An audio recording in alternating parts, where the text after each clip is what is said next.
বঙ্গোপসাগরে অবস্থানরত গভীর নিম্নচাপটি ঘনীভূত হয়ে পরিণত হয়েছে ঘূর্ণিঝড় ফিনজালে। এমন অবস্থায় সমুদ্র বন্দরগুলোকে দেখাতে বলা হয়েছে ২ নম্বর সতর্ক সংকেত। এর ফলে দেশের ৩ বিভাগে সন্ধ্যার মধ্যে বৃষ্টির পূর্বাভাস দিয়েছে আবহাওয়া অধিদপ্তর। এছাড়া দেশের অন্যান্য জায়গায় অস্থায়ীভাবে আকাশ আংশিক মেঘলা থাকতে পারে বলে সরকারি সংস্থার পূর্বাভাসে বলা হয়েছে। আবহাওয়া অফিস জানিয়েছে, দক্ষিণ পশ্চিম বঙ্গোপসাগর ও এর কাছাকাছি এলাকায় অবস্থান করা গভীর নিম্নচাপটি উত্তর পশ্চিম দিকে অগ্রসর ও ঘনীভূত হয়ে ঘূর্ণিঝড় ফিনজালে পরিণত হয়েছে। এলো ভিশন মুশকিল আসান অফার। যে কোনো ব্র্যান্ডের পুরনো ফ্রিজ নিয়ে চলে আসুন ভিশন শোরুমে আর নিয়ে যান নতুন ভিশন ফ্রিজ 20% পর্যন্ত ছাড়। এটি আরও উত্তর পশ্চিম দিকে অগ্রসর হয়ে শনিবার উত্তর তামিলনাড়ু উপকূল অতিক্রম করতে পারে। এর বাড়তি অংশ উত্তর বঙ্গোপসাগর পর্যন্ত বিস্তৃত। ভারতীয় সংবাদ মাধ্যম এনডিটিভির প্রতিবেদনে বলা হয়েছে, ঘূর্ণিঝড় ফিনজাল কারিকাল ও মামাল্লাপুরম দিয়ে তামিলনাড়ু উপকূল অতিক্রম করবে। ওই সময় বাতাসের গতিবেগ ৭০ থেকে ৮০ কিলোমিটার এবং ঝড়ো হাওয়ার বেগ ঘন্টায় ৯০ কিলোমিটার পর্যন্ত হতে পারে।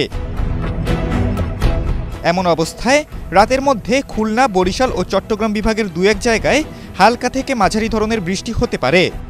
এছাড়া সন্ধ্যা ৬টা থেকে পরবর্তী ২৪ ঘন্টাও খুলনা ও বরিশাল বিভাগের বৃষ্টির প্রবণতা রয়েছে। তাপমাত্রা নিয়ে পূর্বাভাসে বলা হয়েছে, আজ সারা দেশে দিনের তাপমাত্রা কমতে পারে ১ থেকে ২ ডিগ্রি সেলসিয়াস এবং রাতের তাপমাত্রা প্রায় অপরিবর্তিত থাকবে।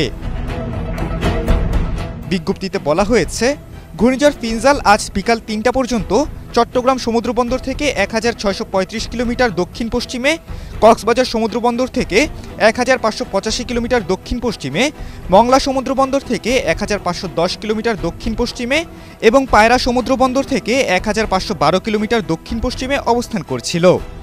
এটি আরও উত্তর পশ্চিম দিকে অগ্রসর হয়ে আজ দুপুরের দিকে উত্তর তামিলনাড়ু উপকূল অতিক্রম করতে পারে।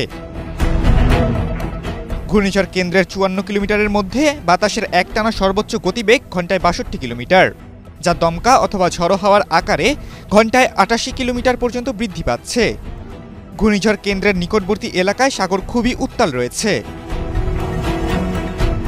খালিদুল ইসলাম তানভীর, এটিএন বাংলা।